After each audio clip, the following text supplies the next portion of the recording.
Good morning, good morning. Today I am thrilled to note that I am checking out Ondo Coffee's special pop-up event to support local vendor buyouts in and around East Hollywood.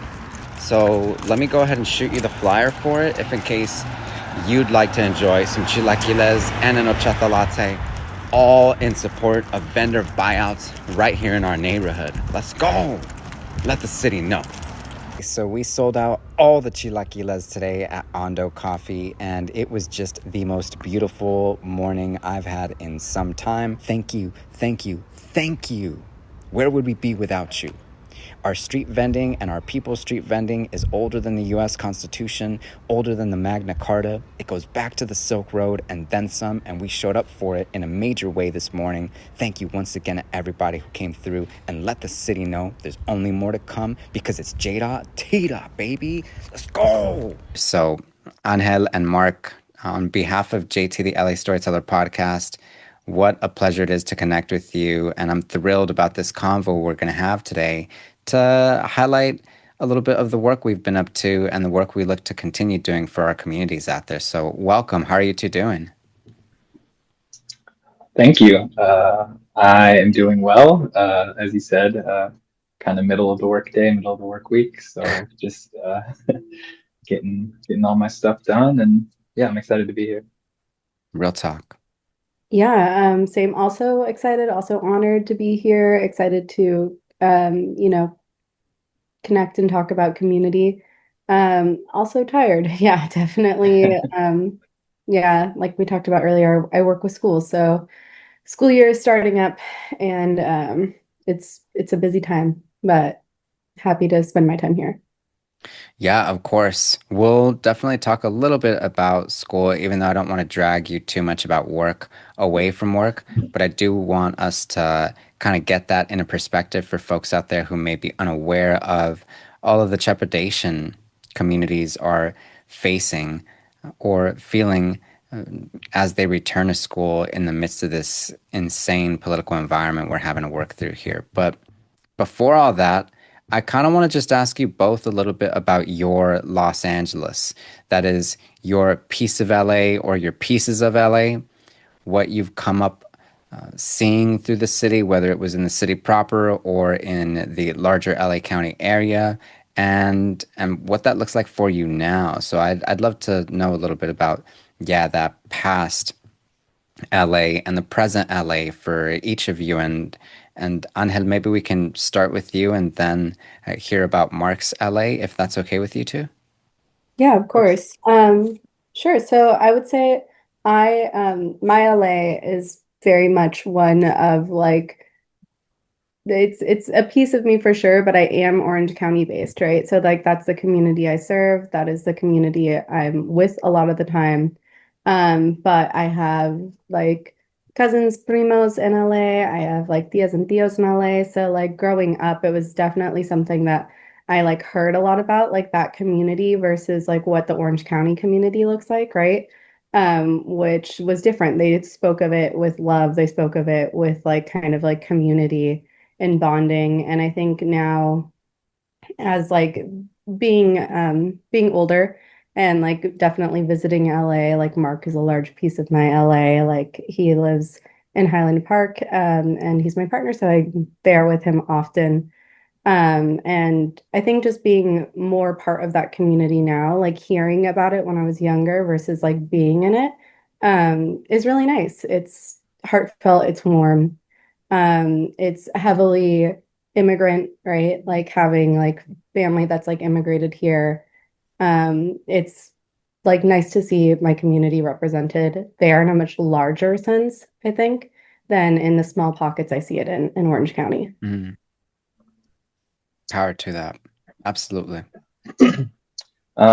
Yeah, so I grew up in between Whittier and La Mirada, so not, technically Los Angeles City, but LA County. And I think for all of us who grew up here, we kind of take LA County and LA as kind of one big thing. So LA's always been a part of me. My grandpa grew up in Boyle Heights in the 30s, and he's always talking about his childhood there and all the challenges and everything. And I actually moved away from LA for about 15 years in my like early 20s, and coming back to it now about 3 years ago, it's really changed a lot, but at its core, it's the same. It's a, like Angel said, a city of immigrants, a city of resiliency.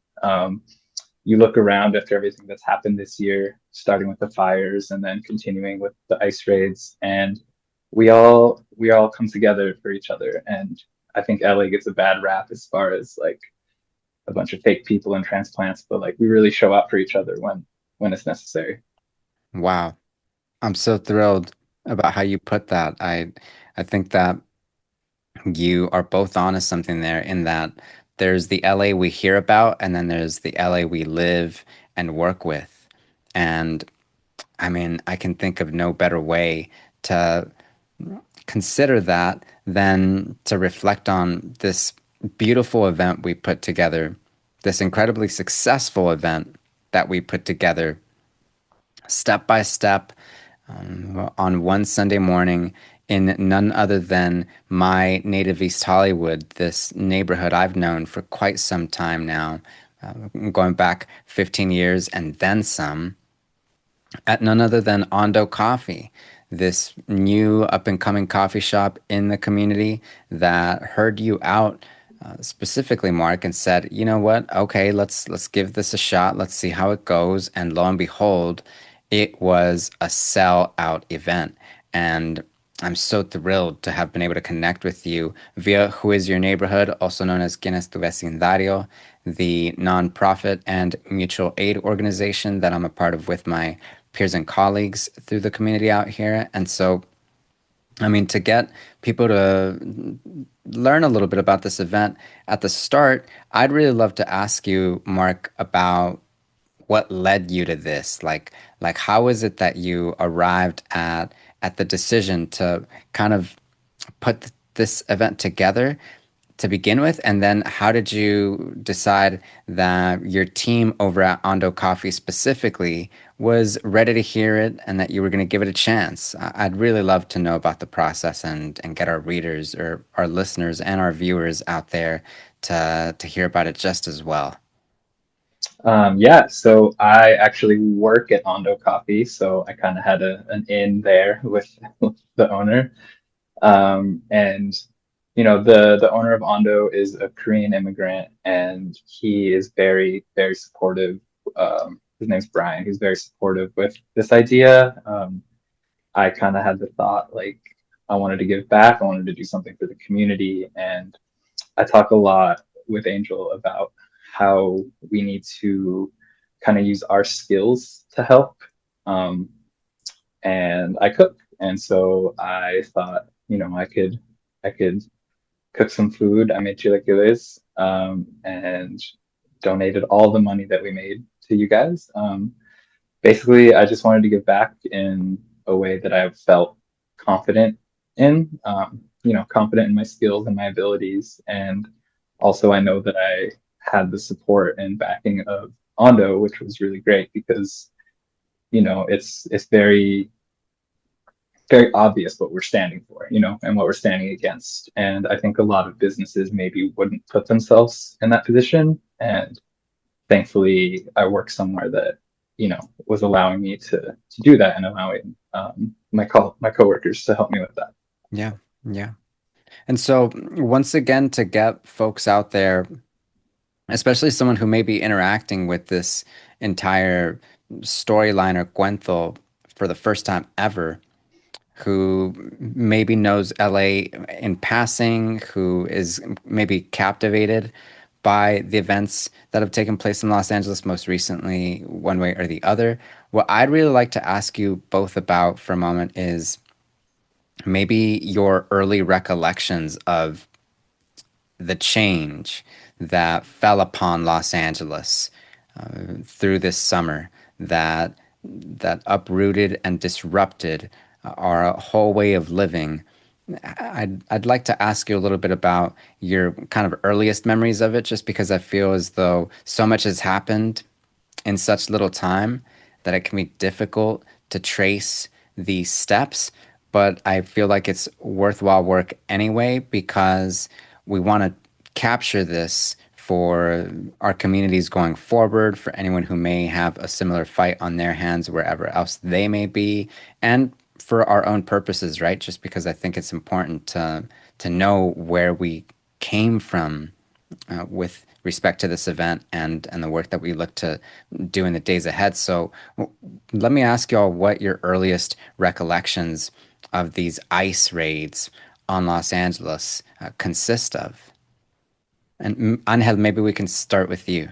Yeah, it's like I think any kind of movement, it started with like whispers, you know? I think we're well aware with this administration that like immigrants were going to be targeted, right? And it started as like kind of like rumors, whispers that it was going to get a lot more aggressive, and then kind of like smaller stories or smaller kind of like conversations of like, oh, I think it's going to happen soon. Um, like the best way I can kind of describe it is like a calm before a storm, right? Like you feel like kind of subtle wind, subtle rain, before it starts just like pouring, right? And that's kind of like the feeling. It felt like you could like almost smell it coming, you know, like wet on the ground before it started to pour. Um, and like there was just kind of like rumblings and comforts.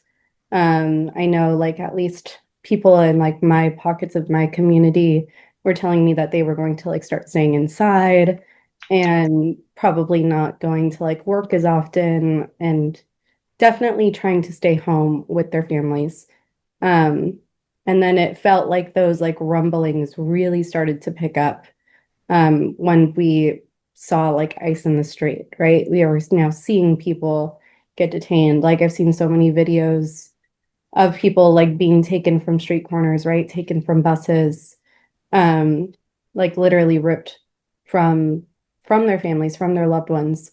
And we continue to see that, right? And it's so disheartening, it's so dehumanizing. Um, that this is happening in our home, right? In some place that we care about so much and with people that we know. I know like almost every day I'm checking on someone that I love, just Mm. making sure that they're doing all right, they have the resources they need. I work with students, having conversations with students about what they can do for their family. Like during the summer, we held, once the ice raids really started to pick up and protests really started to happen,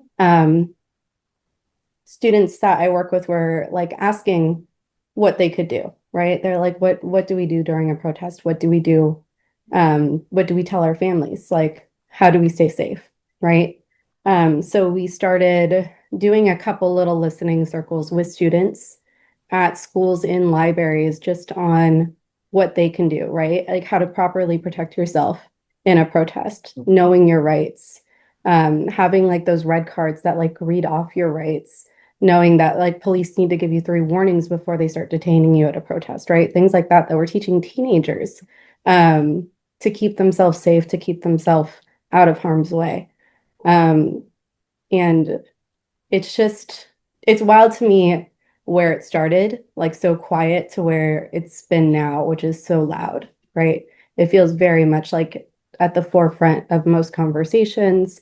It feels very much at the forefront of our news. Um, but what's also giving me hope is I think that like grassroots movements we're seeing are also doing that, right? Those movements like that started in like whispers are now also becoming louder. So it's been nice to see our community match that energy, right? To then like bring themselves out to the forefront as well. Yeah. I think going off of that, the like calm before the storm thing, like yeah, we were hearing about it, and then all of a sudden it seems like every time you opened up any social media, that was the first like 5 things you saw, were about the ice raids that were happening. And I remember Angel and I were at her place in Santa Ana, and we were like, oh, there's a protest popping up at City Hall, we should go down there. And we went down there, and super peaceful, maybe like 100 people. people were passing out literature, there were kids, there were people of all ages, and then all of a sudden they opened the gates and these like armed ICE agents, National Guard, and Santa Ana PD all came out and like tried to sweep us away, and they shot tear gas, and there were drones, there were loudspeaker like deterrents, and it just seems like from that moment on, everything just kind of leveled up all at the same time, around Orange County, around Los Angeles, um, and then there was a little bit that was happening in New York as well, but it seems like it was like a little bit was happening, and then all of a sudden everything at once started happening. And like you said, Angel, like that's kind of how it's been happening with the resistance too. The people are coming together to help out more, and it's you see more and more of that rather than just the bad stuff, right? On social media now, you're also seeing posts about vendor buyouts and protests and sit-ins and just different ways that we're showing resistance, which is great. It goes back to LA being a city that really like picks each other up. And I think with like the fires and there's been this sort of feeling of like just heaviness around the city and around the county. And it's always there. Like it's not going away, even though the resistance is popping up a little more. Yeah. Yeah. And when you cite that protest that turned into this violent attack on protesters in Santana, I realized I want to shout out Santana for a moment for the work in resistance that's emerged from this part of our community, from this part of our state, because I think it's so energizing to see not just Los Angeles County, but Santana and San Bernardino and a number of these cities and these communities within those small towns coming out fearlessly in defense of their community. I think that the work we're up to right now, in so many different respects, is work that couldn't have been possible without years of organizing prior, Mhm. because these raids, as terrifying as they are, and this police violence on our community, as aggravating as that is, this state and this status quo, the fact of the matter is that it's been here for some time. And as a result, our communities have also been organizing for some time. So I really want to shout out the work that's emerged from Santana, the unity, the solidarity, the art.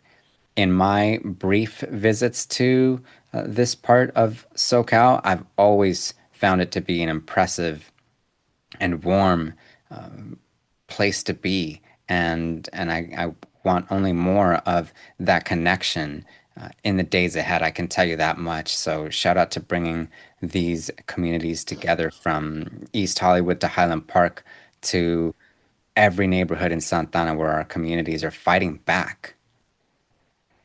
Yeah, absolutely. As a like longtime Santa Ana resident, it does feel like a small piece of LA, and it feels very much connected in community, in solidarity, and in resistance. Like so much of the resistance I'm seeing is like in at least the Orange County part of this fight is from Santa Ana, and it's Santa Ana organizers, it's Santa Ana locals, it's people that really care and cherish for their city, but also their neighbors, that are showing up and showing out on like how to upstand in this fight. So yeah, Yeah. much love to that city. That's Yeah. right. That's right.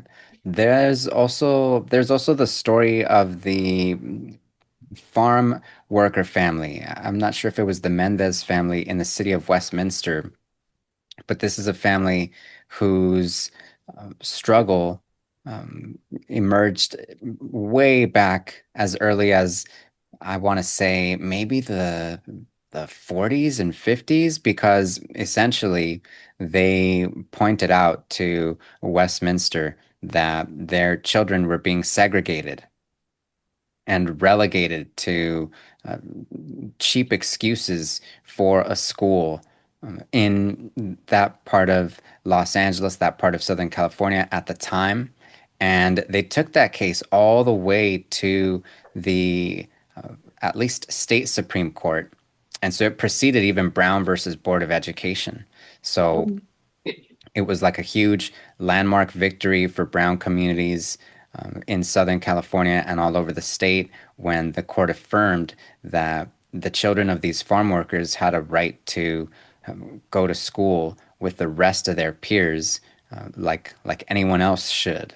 And so, honestly, it's incredible to think that in the 21st century, here we are once again fighting for basic rights and basic human decency, basic human dignity. But what's also true is that in doing that, we create so much and we discover new ways to collaborate and we really develop like entire new systems that are also a lot like old systems that come from love for our community and that result in showing love to our community. So, on that note, actually, Mark, I'd really love to ask you about where your love for cooking emerged. Because for anyone watching somewhere in, let's say, Slovenia tomorrow, they should know that when you come to the city of Los Angeles, the best food by far to find and get into through here is definitely the Latin American food that is all over the streets of LA. Um, Yeah. and so I'd really love to ask you about where your love for Latin American food, specifically Mexican American food, first came from. Please shed some light because I gotta know just how you came to these delicious chilaquiles that I'm salivating just thinking about now, even. Yeah, so growing up, I was always in the kitchen. I come from a really big family. And specifically around New Year's Eve, my grandpa would come over at like 6 in the morning and start making menudo and pozole with my dad. And I just remember, the smells coming from the kitchen, and like I was just, I just probably just wanted to eat, so I wanted to be in the kitchen with them. But since I was there, they put me to work, rinsing and sorting the beans and cutting onions and everything, and just learning from that. And I come from my dad's side of the family is Mexican, so that started, I guess, my love of Mexican food. Being in the kitchen with them, and then obviously my grandma, she every time I saw her, she'd give me a hug and say, "Are you hungry?" And she's taught me a lot. I have so some of her recipes, and just family really.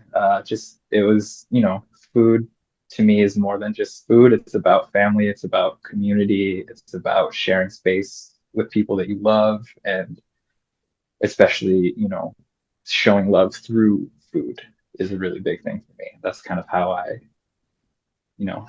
can show love to people that way. And of course, like, I don't think I mentioned this earlier. We raise money for street vendors, and that's something that in LA is so important. And I think you told me this the day of the event, that our people's street vending is predates the Magna Carta, and it's as old as the Silk Road. And so it's something that we're still doing, and unfortunately, it's under attack right now. Mhm. Yeah, I just wanted to find a way to give back and to share my love with everyone else. That's right. That's right. Thank you for pointing that out. The fact of the matter is that our event held in community with Ondo Coffee right here in East Hollywood was fundraising specifically to support street vendors across our community, including brothers, including elders, including people whose sales have drastically declined since these raids first began and who still have to pay bills, who still have to pay rent, who are still out there actually risking their lives because it's a hand to mouth lifestyle and has been for the longest time since time immemorial for so many of our communities. So the fact of the matter is, we came together along with Ellie as well. Shout out to Ellie and Ellie's contribution to this incredibly successful event of ours, and raised just over $1,000 for street vendors in and across our communities, and it was entirely autonomous or self-led and volunteer-led. That is so 110%. I have to ask for a moment if you might be aware of how your grandpa first came to learn how to make menudo in the first place. Like to me, an abuelito who knows how to make menudo like that or pozole, like I'd love to know just how that came to be, if possible. And you may have had a minute to ask him while you were coming up, or you may have not. But now I'm certainly curious as to where he got that knowledge. Yeah, as far as I know, he learned from his mom. Um, Growing up, both of his parents were born in Mexico and came to LA in the 20s. And, like I said, growing up in Boyle Heights, and that was his community. And I think probably just like me, he was in the kitchen with his parents Mhm. and fell in love with it. But yeah, he was the one that made menudo every time. Yeah. And yeah, it's just amazing. Of course, of course. And so then when did you start cooking on your own part, deciding, hey, like I'm gonna try a few of these dishes myself? Tell me a little bit about that. Yeah, I think around like 2010 is when I first started to like take it more seriously and see that it was something I could do. I ended up going to culinary school that year, and as far as like cooking these kind of recipes, I think the first one that like sticks out to me is my grandma. She would make like the best Spanish rice like ever. Everyone says that about their grandma, obviously. But I asked her one year for her recipe, and she, was very coy about it, obviously, for for a minute. And then finally one year she was like, on Christmas, she said, "All right, I'm going to give it to you, but you're not allowed to write it down. You're not allowed to tell anyone Wow. about it. And I'm not going to be satisfied until you can repeat it back to me 3 times without messing up." And she sat me right on the couch and she did it. And it's burned into my memory right now. At one point during that conversation, my dad actually walked by and she just stopped talking. Like we weren't even talking about anything. Strictly Um, confidential. yeah, for sure. So that was the first time that I really started like, oh, these are family recipes that I could not necessarily improve on, but just like use my skills to make them as well, and to obviously not give away the family secrets or anything, but to share them with people. And that's what really kicked it off. And from there, my dad has taught me his pozole recipe, and very similar. No one else knows that recipe except for me and him. Very very typical secretive secret with our recipes. But Family recipe. Yeah. yeah, I'll just say like just again family, just talking to my family about how we make it and just continuing that on, because once they're gone, if I don't do it, I don't know who else in my family is going to do it. See, I love that. I love that because when folks see vendors or these small mom and pop shops out there, what they need to know is that these folks have spent serious time doing their thing. Mhm. In your case, for example, you're talking about recipes that you first came across in your earliest years when you were just like old enough to make your way through the kitchen and see what was going on and pick up a couple of clues to the puzzle here and there. And so honestly, to know that time is on the side of our food and that time is on the side of our way of providing that food, of our decision to provide that food to the larger community, to one and all, that's a driving force in showing up out here. So shout out to those recollections and nothing but power to them.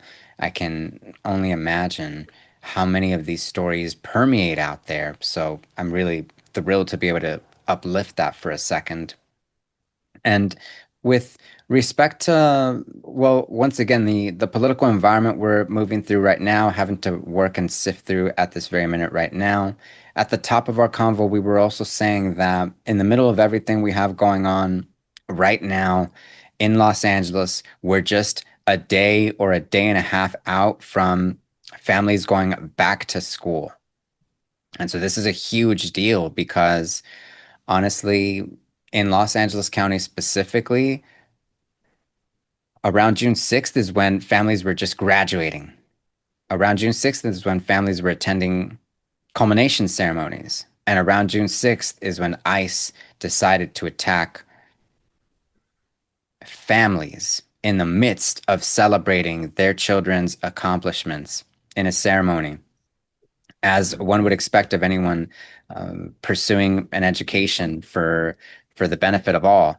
And so now, with that in mind, families have to go back to school, but the political environment is fraught. It's absolutely in flux because of everything that has taken place over the last couple of months, and because we don't know exactly what the future holds. So, Angel, I want to ask you a little bit about what your prep has consisted of. I can only imagine how much of the convo has been dominated by what's taken place in the midst of the other ongoing issues that students in Los Angeles have to work through as people coming up in a city that is still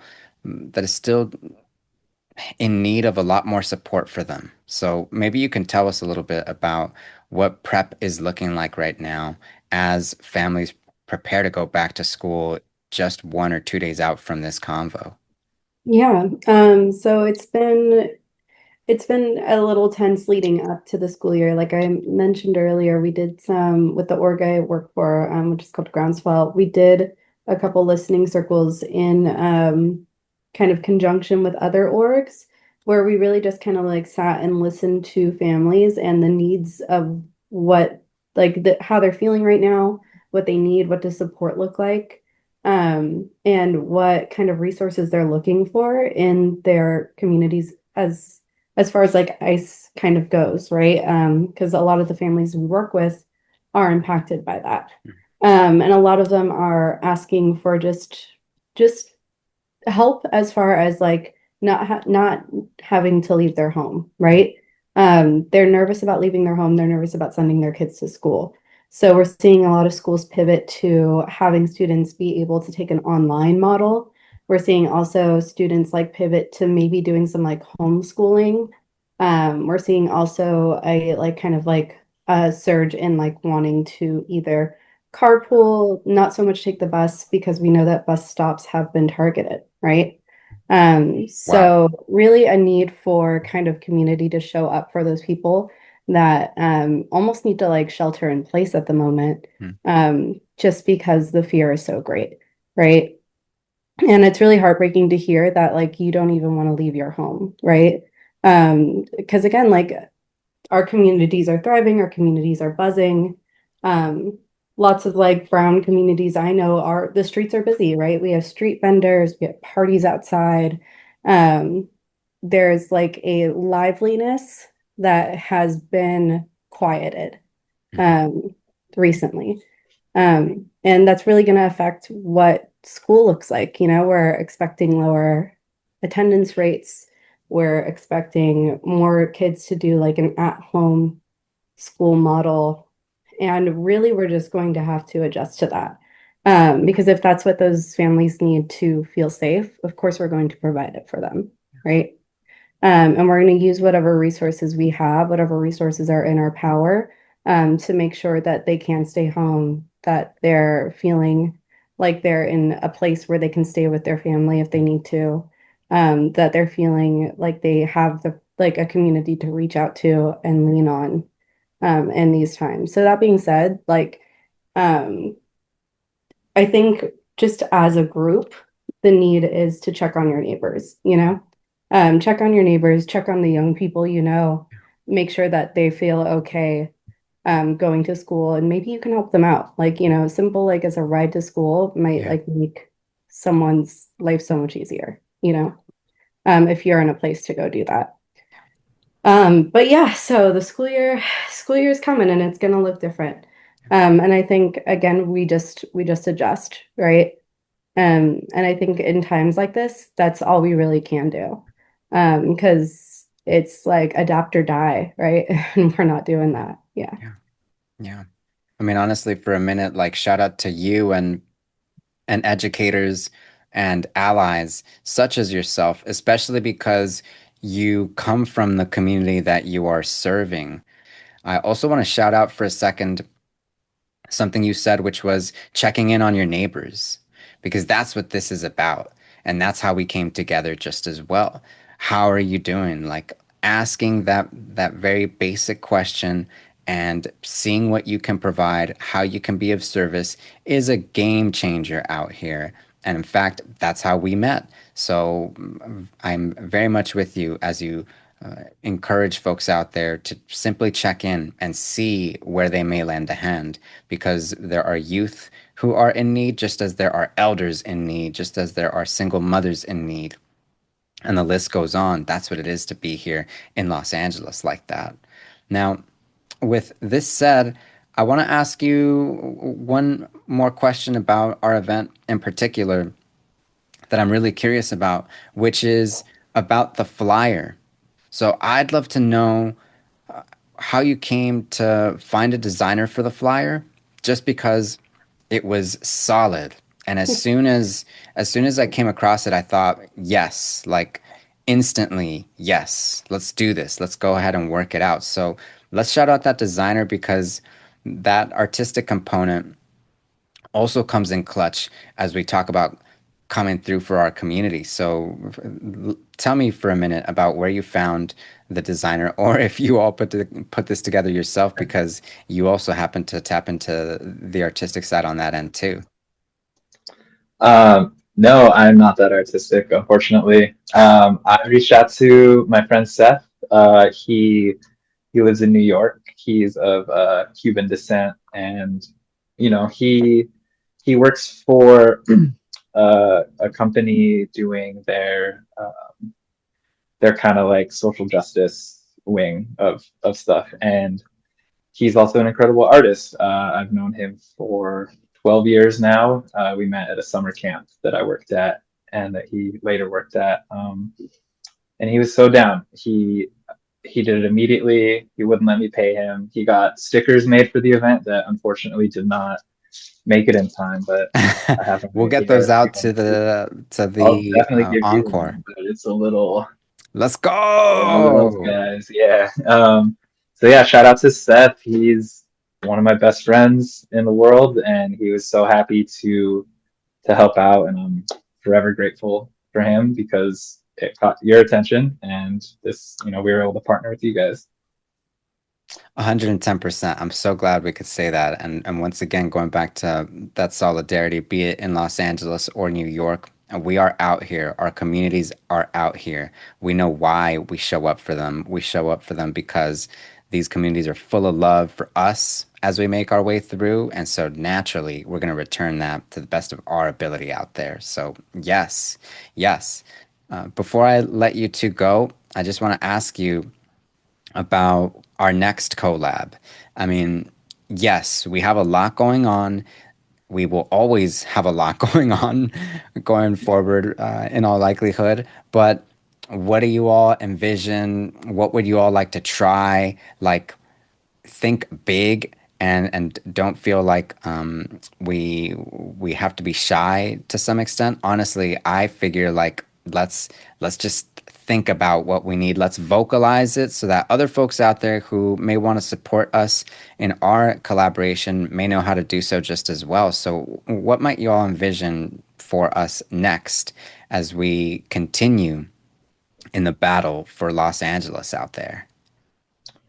Yeah, I think maybe scaling this up next time, to be able to reach more people. Um, we kind of did this with just word of mouth, like on the street, and we had a pretty good turnout. Like you said, we sold out. But I would love to obviously be able to do more. And I also want to shout out, I was generously able to use a kitchen space that is like it's a working bar and restaurant, and it was during their hours.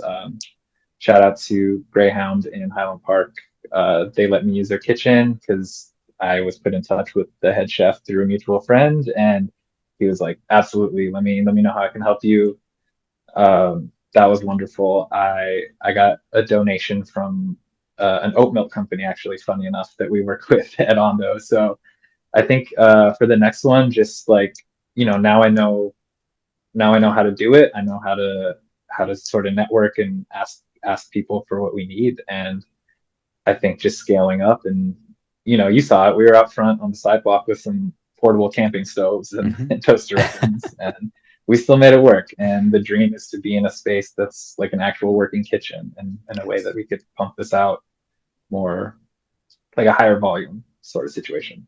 Yes, yes. Thank you for shouting out Greyhound for that just as well, because there you go. If you got some space, if you got a little bit of room somewhere, let's get it going. Let's activate it. That's what we love to do. Yeah. Yeah, this is something me and Mark talk about a lot, is sometimes the need doesn't need to be like the give doesn't need to be big, right? Like if you have it doesn't always have to be like money, it doesn't always have to be your time. Like resource sharing is so important at a time like this, for us to build upon, right? Like Mark using his cooking skills, like his friend using like his graphic design skills. There's always something that you can bring to the table to support a cause, right?